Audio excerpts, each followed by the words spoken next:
Yan, ito pala ang ating menu ngayon guys. Mga kaminuta natin guys. Repolyo, patatas, at saka sinabawang luya.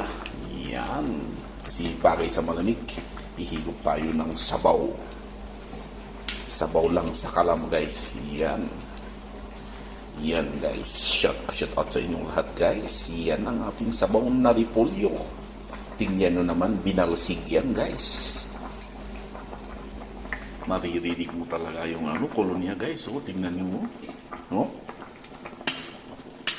Very good guys. Walang yan guys. Kamatis lang ang halo guys. Ulam natin ngayong gabi para makapagsabaw-sabaw tayo sa malamig na panahon. Tulad dito sa Saudi Arabia guys ay malamig. Kaya nagsabaw tayo at malapit na ang pala dito ang tag-init na guys. Maka this month na babalik siya sa tag-init guys at mamumulima na naman tayo sa init ng tubig na panligo natin. Dati yung problema natin pag malamig nag-heater tayo. Ngayon noon pag tag-init ay problema din ang malamig na pangligo. Yan guys. Yan. Kumakanta na yung ating sinabawang repolyo na may halong patatas na may kamatis.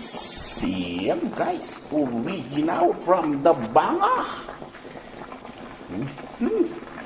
Yummy.